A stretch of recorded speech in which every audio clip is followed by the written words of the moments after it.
Well, glad to be back with you again. And I know you've finished reading the first text of Why Johnny Can't Preach. And the assertions there, we've discussed on the discussion board, are two reasons why Johnny can't preach. One of those, as you've noticed in the reading, has to do with the idea of reading texts carefully. Now, I want to work on that particular area here for a little bit and give you some opportunity to practice.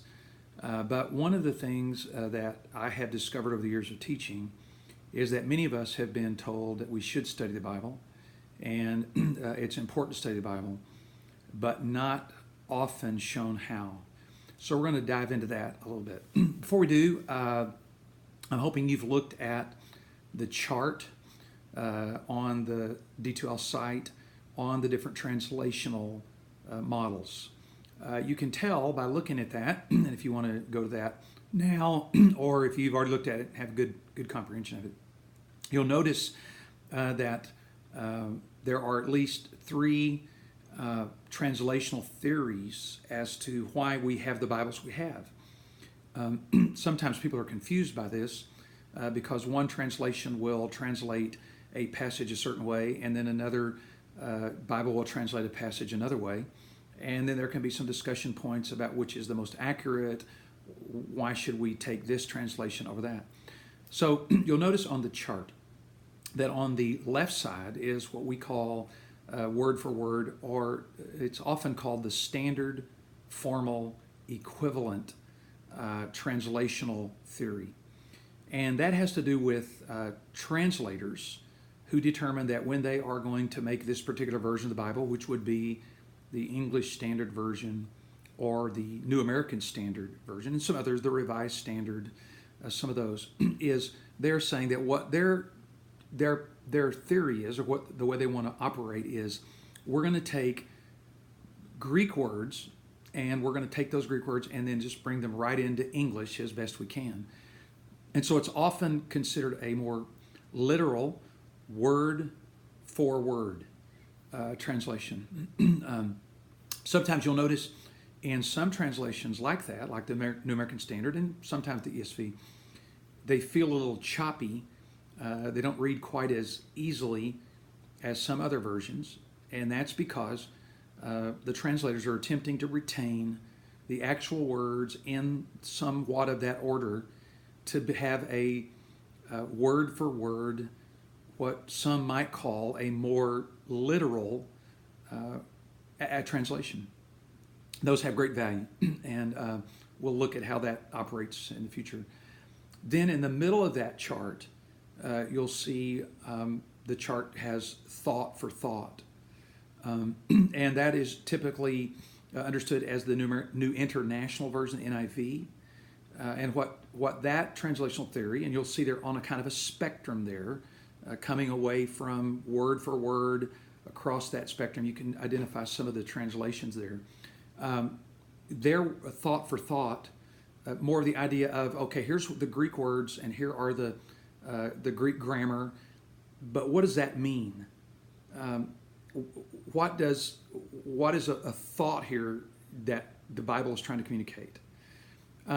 For instance, in some cases where you'll see in a translation where the word man is the literal term in the Greek New Testament or in the Hebrew Old Testament, man, sometimes that would be translated thought for thought. That's not a gender issue of a man, it's mankind or humankind. And so when the NIV or other translations see that and they want to be faithful to the text, that the actual maybe translating of that term might maybe lead someone to an incorrect conclusion. So they're saying, what's the thought here? What's the idea that this word is attempting to communicate? There are lots of examples of that where when Jesus says, I'm the bread of life, thought for thought would be that the Greek word artos or bread is the actual word. But what is the thought? thought is I'm what sustains life. I'm what gives energy and life, sustaining life, food, that kind of matter. Then on the right side of the chart is what we consider translations that are paraphrases, where they're more of an idea where someone, either a team or a person, the most famous is the Living Bible with Ken Taylor, where they take a passage of Scripture and read it, and they may have Hebrew and Greek background, and they're just going to kind of paraphrase it. I've always been intrigued in Karl Barth's translation of the Sermon on the Mount. He paraphrases blessed. The word means fortunate, in good standing, those kind of things. And you might, if you're going to translate it on a standard formal equivalent, or word for word would be blessed. That's all you'd say, is blessed. And then let people have to figure what out that means. On a thought for thought, you might say, how fortunate, or how fortunate are you if you do these things. Barth translates it in a loose paraphrase when he says, you lucky bums. And that is a real paraphrase. None of those words are in there. And so paraphrases are an attempt to sort of just kind of get at the idea in a way that might be paraphrased into some modern understanding. Now, all these versions, I think, have value. It's not, we don't want to pit them again. We just want to know why we use them and when do we use them. And I recommend that when you are starting a Bible study that you're attempting to do, it might really be of benefit to read a paraphrase of the passage, because you're getting really the big idea, the kind of the lay of the land kind of idea there.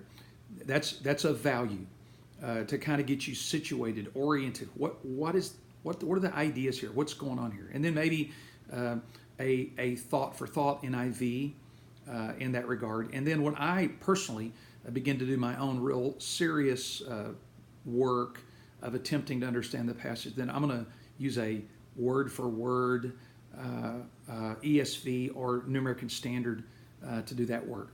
And it's just a matter of knowing what kind of translation I have, what function is it attempting to fulfill, and how can I use it most effectively.